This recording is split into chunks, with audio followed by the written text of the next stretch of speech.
We are recording. Welcome. You are witnessing a live recording of the All About Pigeons podcast interview with Frank McLaughlin. You're doing a fine job. They're missing all this cool stuff. I think if we keep doing it over again, they'll figure it out eventually, right? Well, yeah. I mean that's the thing. It's like we record every Tuesday at 7:00. You know, they just never knew that. You think this stuff just shows up? Right. We just water the podcast tree and every now and then kick some fruit off of the thing into a basket, email it to Spotify. You're going there. You're going there. We don't monetize our Spotify podcast either.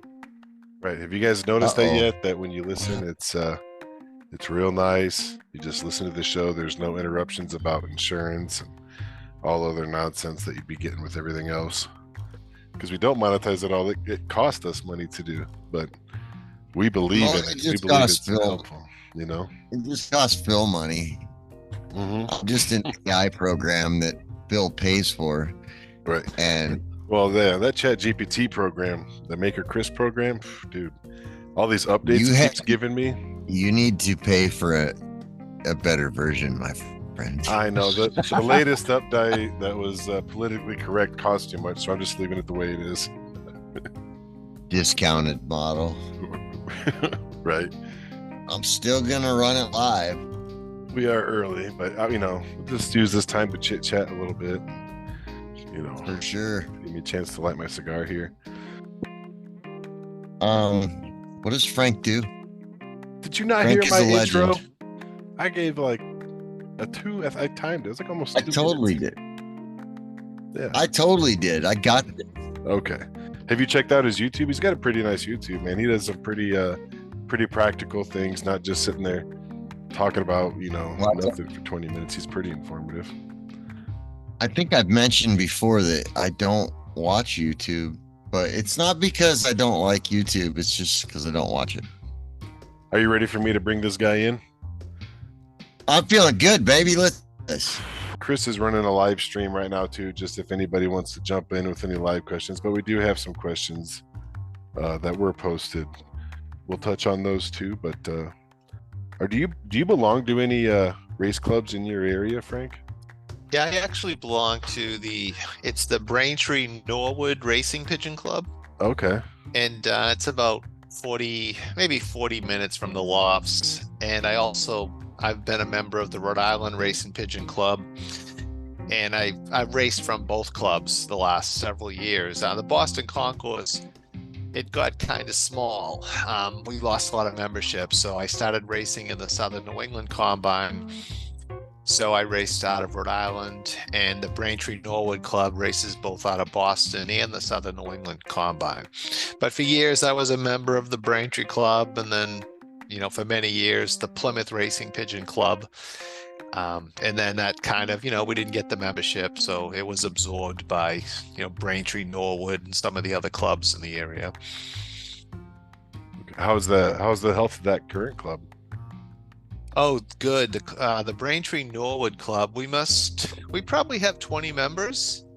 So really doing well. And there's some top fanciers in the club. And it's funny because of my YouTube channel, we've gained 3 new members in like the last couple of months.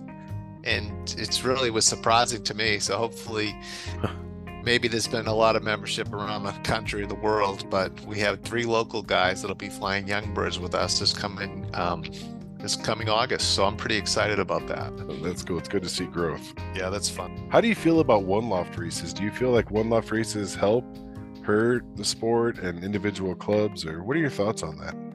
Originally, when they first started to get going, I was thinking it was going to hurt. I always thought that everybody should race their own birds, but now I see them helping across the board. I mean, there's many, with the U.S. being so huge, there's a lot of areas where there's just not enough fanciers to have a club. or people don't have the time to compete with their own pigeons. So the one loft racing is what fuels the sport right now. That's probably the only reason we're growing. are at least remaining somewhat stable in the U.S. is because of the excitement for one loft racing. I think it's really helped. The guys who seem to do good in the one loft races are guys that are also in clubs. So they really actually do know their birds that they're sending in, compared to people who go about just kind of buying the best and never really flying anything, just kind of doing a breeding program solely, trying to breed that one loft bird. It seems like the guys we talk to that do race clubs as well, and maybe it's just more of a knowledge of that bird and what you're sending in, they seem to do a little bit better in the one loft. Yeah, I mean, I feel the same. I think it's good to be able to test the birds yourself instead of just, you buying unproven pigeons and then sending their babies out. But there are a few, there's a few top names, that are strictly one loft fanciers, and they have an amazing success. But yeah, they're really good pigeon fanciers. But for me, the same birds that win at the one lofts are the pigeons that, win for my, win in my backyard. So yeah, it's all the same. What kind of distances does your club race? We have 4 long distance races at the end of old bird season. A 400 mile, which is each long distance race is like 408 miles for me. And then we have a 500, 2 500s, they're around 507, and then 600 miles. And I race 608 miles at that distance. So we do, race out through 600 miles, and it varies. I'm on the longer end. There's probably people that fly maybe 620, and there's others that fly 550. But yeah, it's great. We have some nice long distance races in our area. We've always been known for the New England Open races, where the local combines will have a big mass liberation, and we usually race the long distance races as open races, which adds more excitement to it. This is the All About Pigeons podcast. Today we have on here Frank McLaughlin of McLaughlin Lofts. He's the owner of bestpigeons.com. That's America's #1 racing pigeon auction site.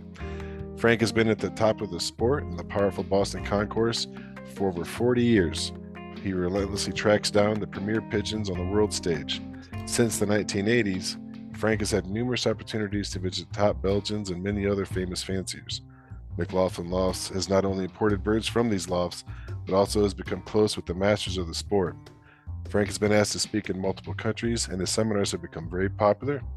In 2022, he started the McLaughlin Lofts YouTube page, which has grown to over 7,400 subscribers.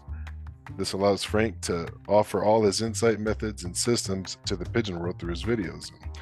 Frank, we appreciate you coming on and sharing with us as well and all of our listeners. Well, I appreciate you having me. I was excited about this tonight. So we posted up there. Thanks for coming on, Frank. There he is. Oh, you're welcome. So we had some questions from some listeners, so I'm going to give you a couple of these real quick. And so let's see. First off, we have a question from Ricky Gonzalez. He says, is there any regimen that you put on your birds to boost the overall health of the pigeons? Like, example, apple cider vinegar, pre and probiotics, oils, or oregano? Yeah, I'm really, as most people know that follow my videos, I've been totally antibiotic free for 11 years. And I decided that was it. 11 years ago, I would no longer flock treat the pigeons with antibiotics. Now, I worm my pigeons, I vaccinate them for everything. And I think probably the most helpful thing I found would be the oregano products. And more recently, I've been using, it's an oregano and it's a cinnamon combination. And I just love it. And when I was over in Zimbabwe last summer for the Victoria Falls one loft race, the vet over there was talking about essential oils, how beneficial they are, oregano and cinnamon. And when I found this product with the combination of both, the oregano and cinnamon, I think it's nearly as good as the antibiotics. And if you're trying to move to natural health, that's my favorite. I use apple cider vinegar after the race for a couple days. And that's about it for, that type of product, vitamins but nothing too crazy. But I think if someone's going to natural health, the oregano product is probably the best way to get there. And is that like the oregano oil that you would put under their feed? No, this is too highly concentrated. You'd have to put it in the water. New Biotic is what I'm using, and it's oregano and cinnamon. It's 1 milliliter to the gallon. So I use a syringe to measure it out, and it's strong. And, the birds don't love it at first, but they get used to it pretty quick. And my birds have it in the water when they return from the races. Every race, they have it, on race day, it's in the water with some light electrolytes, maybe some honey. And I usually give it that. And then on Tuesday, I'll also give them that. Sunday and Monday, they get the apple cider vinegar.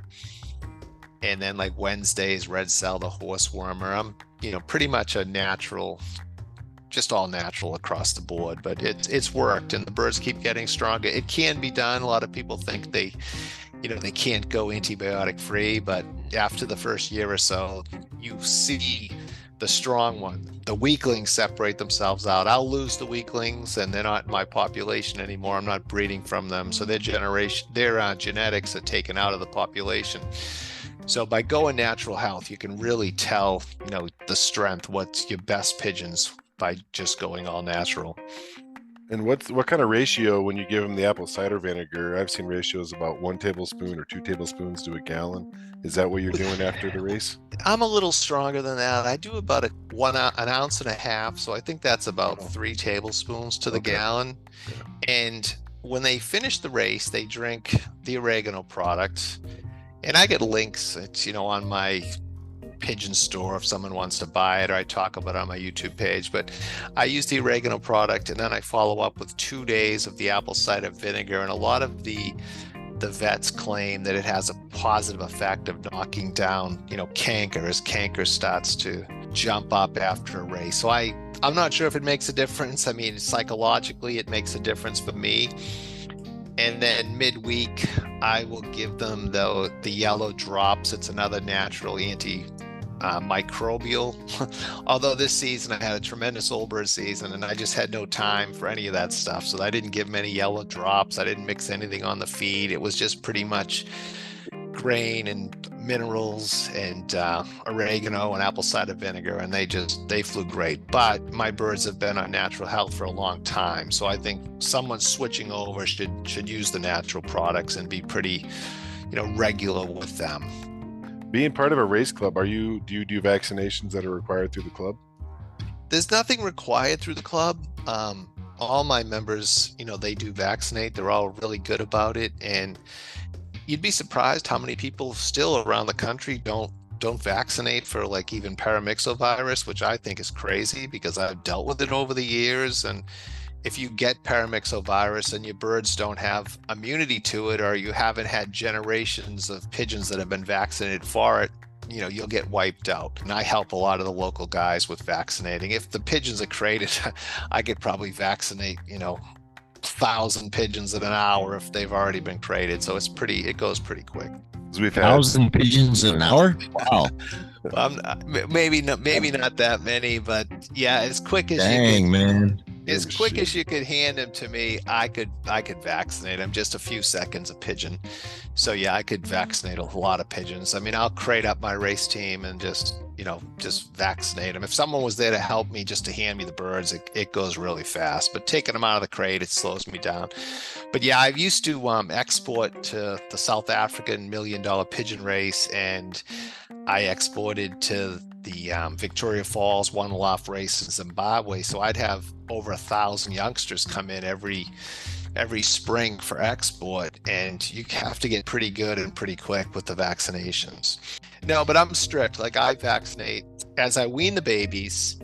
I vaccinate for PMV and rotavirus. And the consensus of all the vets pretty much around the world right now is rotavirus is the root of all these other young bird sicknesses. So as I'm weaning them, they get the PMV rota combination, and I give them the pox vaccine. So every one of my babies is vaccinated for those 3 things at weaning. And I really feel that the pox vaccine causes such a massive immune response that it makes them, more, it gives them the ability to fight off other things going forward. So, but if I could recommend, when you wean them, PMV at least at the minimum, and if you can do the PMV rotavirus with the pox vaccine, I think you're putting yourself at a bit of an advantage.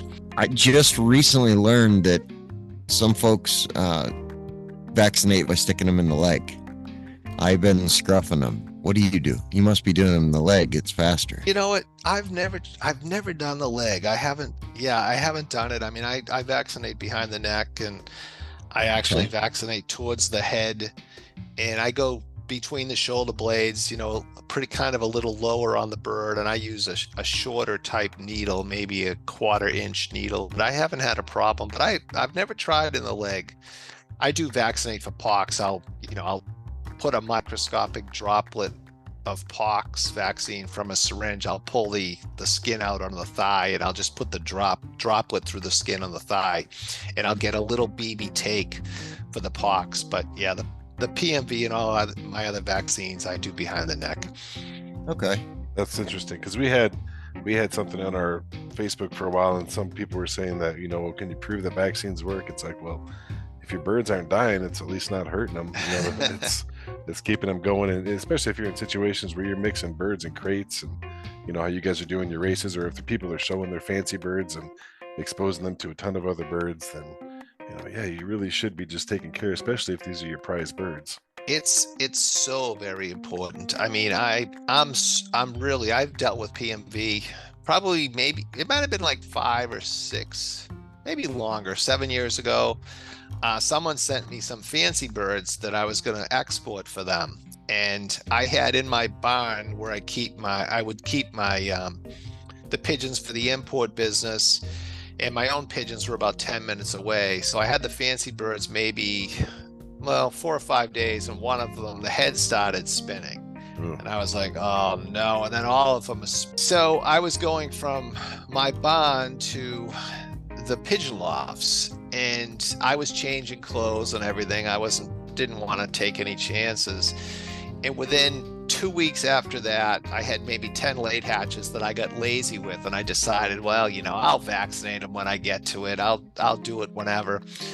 Well, every one of those late hatches and the property 10 minutes from the barn all got PMV. So I carried it over to my birds. It's highly infectious, and it gets on your clothes or on your shoes, but it's scary. I would recommend everybody to vaccinate for at least PMV, and even if they do the birds one time in their life, I vaccinate everything at weaning, and if they go to the one loft race, they'll get vaccinated there. If I'm keeping them myself, I'll vaccinate them again with a booster maybe 3 weeks or a month later. Again, the vets say you shouldn't vaccinate them within 2 weeks. Like if you hit them for PMV if you don't wait more than 2 weeks, you can hurt the birds. And whether that's true or not, I'm not sure, but I'm nervous about that.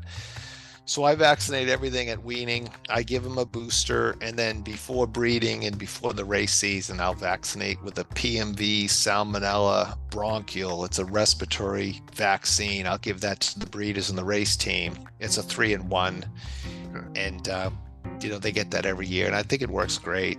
I've had no issues, and I've shipped my pigeons that have been vaccinated to lofts that all their birds are dying of PMV, and my birds have been just fine. So it definitely works. Yeah. Okay. We have another question here from Christopher. He says, I would like to know how Frank feeds for the extreme marathon races, say 600 and 700 miles. Do they need to be heavier then? That's the biggest misconception. I do pretty much everything with feeding, and if people watch my YouTube videos, I'm fanatical about feeding because I don't like to train pigeons. I don't work them very much. My birds tend to, like my long distance birds will fly, say, a 400-mile race, and they might fly 9-10 hours. They'll stay in the loft for a week, and then they'll train Tuesday and Thursday, and then go back to the next race, a 500-mile race. So in a 2-week period, they've had like 2 flights of 35 minutes and maybe 50 minutes. Now, during this rest period, they're on a predominantly barley mix, and then I usually just add the fats for 2 days, not more than 2 days before the long distance events. Most people send them way too heavy. They send them full and round and too much. The birds can fly hours and hours on just a little bit of fat. So you want them light and buoyant. You don't want them round and full. If they're round and full, they're too heavy. My birds, even to the extreme long distance, they're never round. Their muscle is never blown out like on the keel. The muscle's always laying flat, and they'll fly 12, 13 hours like nothing. And they're light and corky and buoyant and weightless. And so for extreme long distance, I'll feed the fat seeds usually for 2 days before shipping, because I'm really worried about them getting heavy. The last thing I want my birds to be would be heavy for the long races. And most everybody ships their birds way too heavy to the distance. They ship them too heavy to all the races, not just long distance, but 95% of the people ship their birds extremely, well, way too heavy to the races. What type of feed do you feed your birds? Well, my birds in the racing season, I usually use I race predominantly on barley, because I can keep them nice and corky and they don't need a lot of exercise or work if they're fed barley. So during say for the short distance races, they eat maybe 70% barley, and I'll mix in 20 to 30%, say a Champion Vercel Lager, like a breeder mix. So what kind of protein is in barley? It's not very high. My mix that I'm probably racing on for the short distance, that they eat 6 days a week. On the day of return, they get all the good stuff. They get all the fats, they get all the grains they want. But the other 6 days, they're on it's probably a 10% protein mix, 9% protein. Mostly carbs, low fat. Yeah, mostly carbs. Low fat, low protein, and mostly carbs. It's more important to nail the body weight for the shorter races. So I'm really strict with the feeding, and the barley will keep them nice and buoyant and corky, because again, almost everybody ships them, fat for the races. And if everybody ships them fat, a fat pigeon's going to win. But if I'm shipping my pigeons like I ship them, and you're shipping fat pigeons, your birds aren't going to be able to keep the speed. They're going to just fall behind. The heavier ones can't keep the pace. Even in headwind races, the heavier ones can't keep the pace. I've always said, if you master feeding, you master racing. And I do everything with feeding because I don't like to train them. I don't have time. I don't live at the lofts. I go over in the morning quickly, and I'm in and out of there. And they only train, they race, and they usually, for short races, they race, and they have 2 training tosses a week with no loft flying. I don't loft fly the birds at all. And I can fly at the top week after week after week, but it's all done with feeding. Gotcha. A couple of viewers there. Any questions coming in from? Oh, here, Sally. Sally wants to know more about record keeping, cleaning the loft, and things you would recommend to beginners, I guess is what the question is. Well, I think the biggest, a lot of the beginners, they'll look and watch online, and they see these Europeans and their lofts are spotless. And half the time these guys most of them, they're professionals, or they have help, people that are just working with the birds. And I recommend a deep litter system. The birds are much healthier on a deep litter system. They get exposed to the friendly bacteria. It helps their immune system. So I use wood pellets, the brand that you burn on the wood stoves, not the stuff made for like animal bedding. It's not as good, but I'll just buy like the oak wood pellets that they burn in the wood stoves, and I'll use that in my breeding lofts. The racing lofts, I don't put anything on the floors, but I only clean them every Saturday before the birds come home from the race.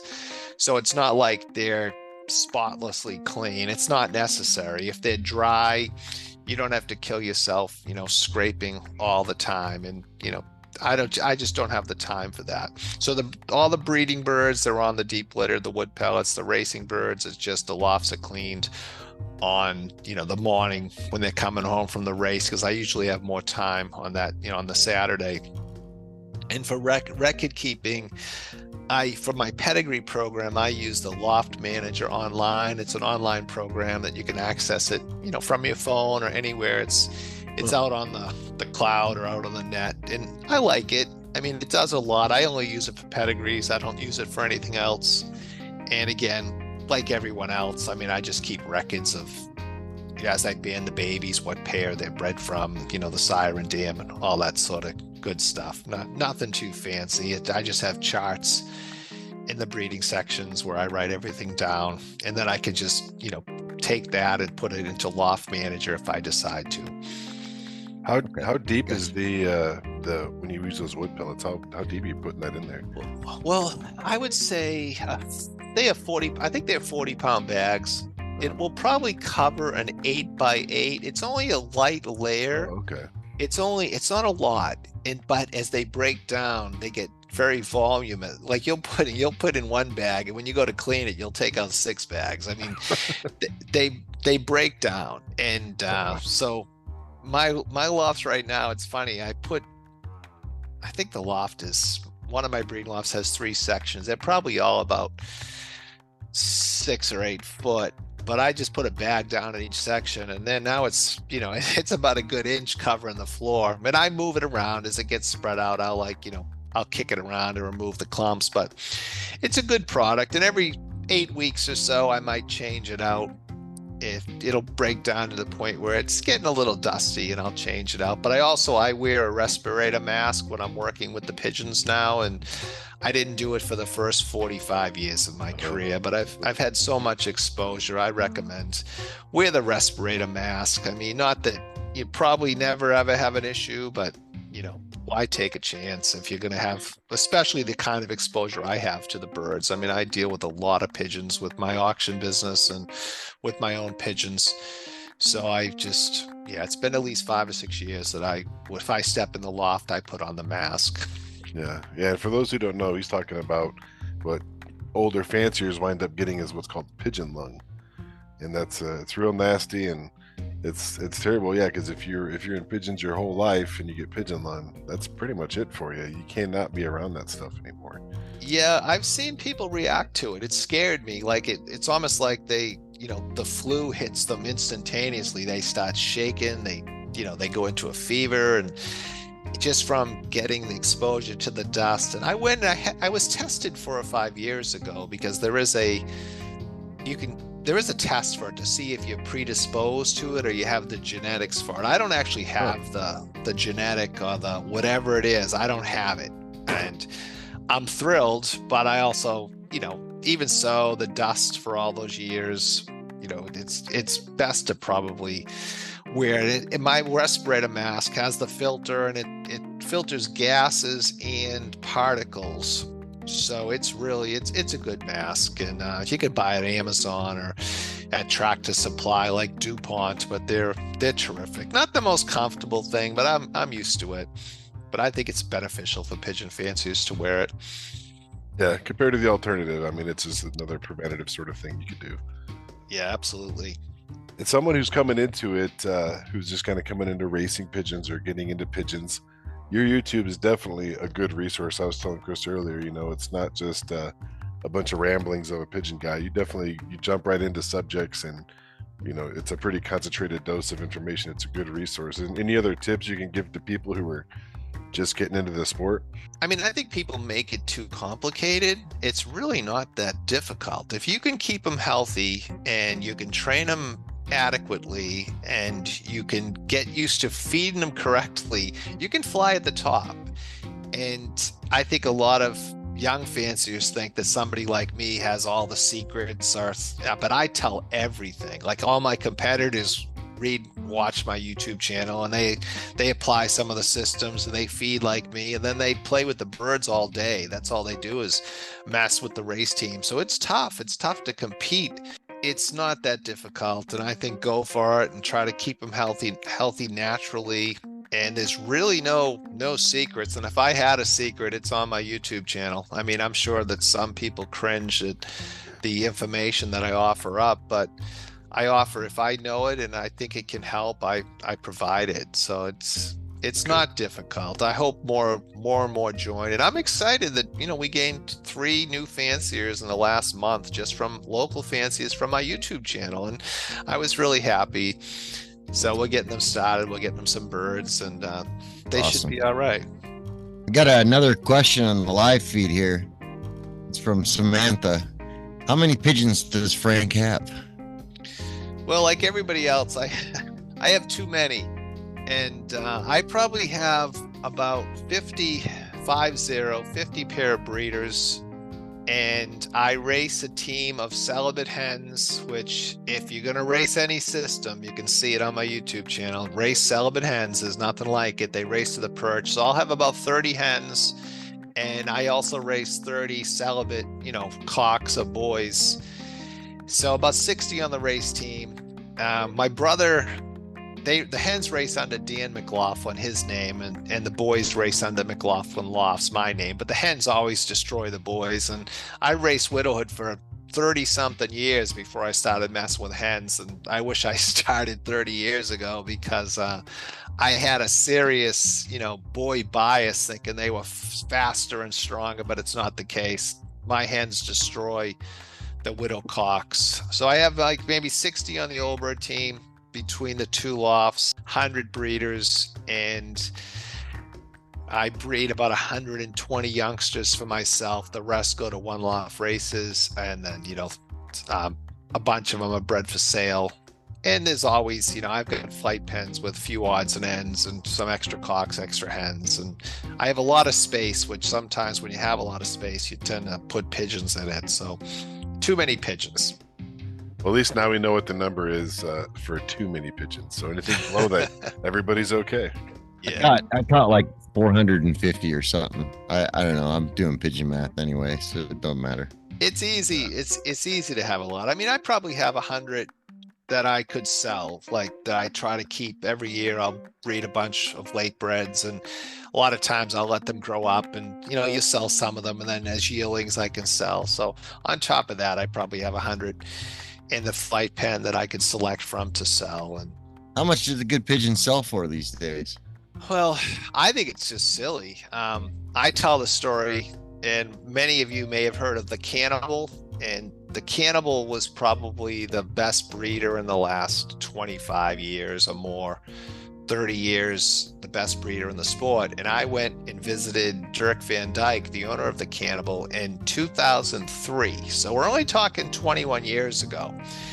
And I bought from the Cannibal, his father, and his brother for €750 a piece. And he was probably one of the best breeders in the world. Fast forward to today, if you buy a youngster from one of the best breeders in the world, you might pay $40,000. So it's just exponential. I mean, my pigeons, even my pigeons have gone up. I mean, most of them are in the $400 to $600 range for my best pigeons. I've got a few super hens that are more, but pigeon pricing has gone crazy. But I recommend to new fancies, you don't have to spend big buck to get great pigeons. I mean, I raised a round of late hatches off my widowers. I put the celibate hens with the celibate cocks at the end of the season and raised a round, and those are the pigeons that people should be going for. And I mean, you can't even give them away, and it's comical. Those pigeons would probably be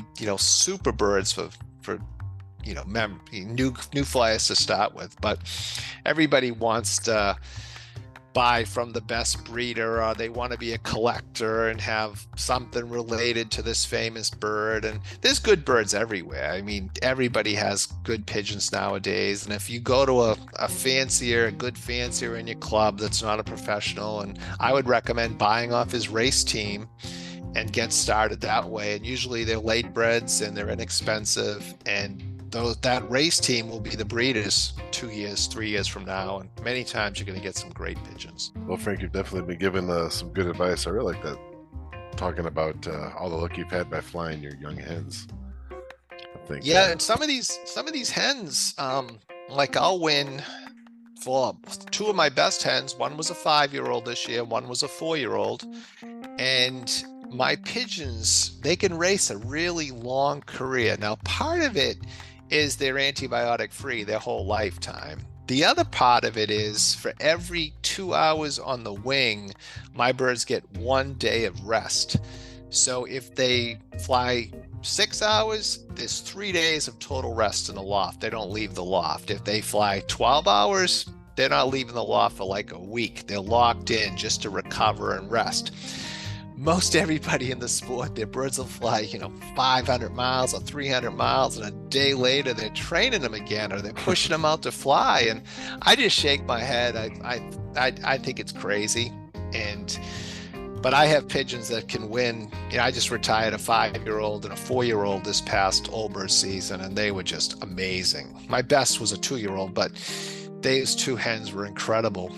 Most people, they're worrying about them stopping laying at 5 years, and I'm still winning with them on the race team. So those hens are really something. Thanks for coming on, and all the listeners out there, check out the website, bestpigeons.com. And you can find all these videos that he's making reference to on his YouTube channel for McLaughlin Lofts. It's got a lot of good videos on there. And if your question didn't get answered here, I'm sure that you'll find an answer on one of his videos down there. And Frank, we appreciate your time. I know it's a little bit later for you, but thanks for coming on and sharing all your knowledge and wisdom with our listeners today.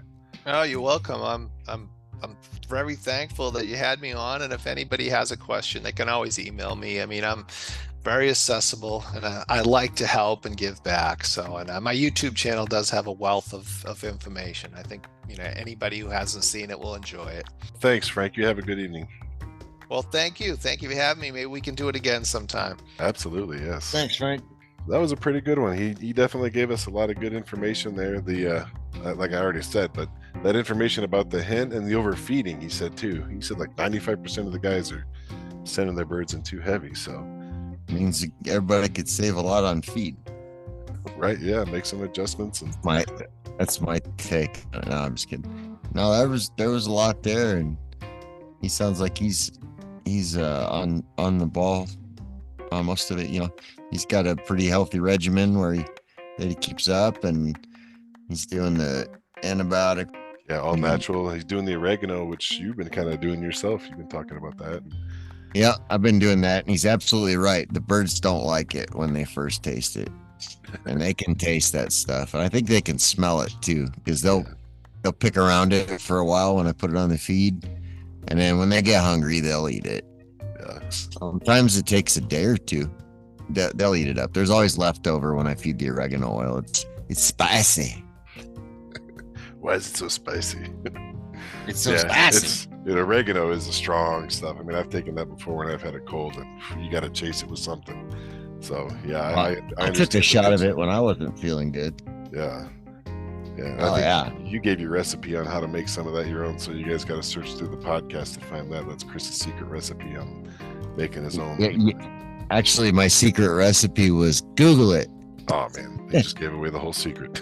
Oh man. Trying to get this set up, like I said, we're a mouthpiece for the listeners, so if you guys have questions or people that you want to have brought on, Frank McLaughlin, we brought him on. Cheryl Barnaba was the one who had requested that he come on. A lot of people had different questions for him, and we're able to get your questions to him. So keep them coming, guys. Questions, anything like that, people that you would like to have us brought on, topics, whatever. We'll do our best to go out and find them. Kind of cool, man. This live stuff. We had the question from Ricky Gonzalez over there in Tonopah, Arizona. Mm-hmm. Then we had Sally from Boise, Idaho, and Samantha from Odessa, Texas. It's cool to have one from a different country.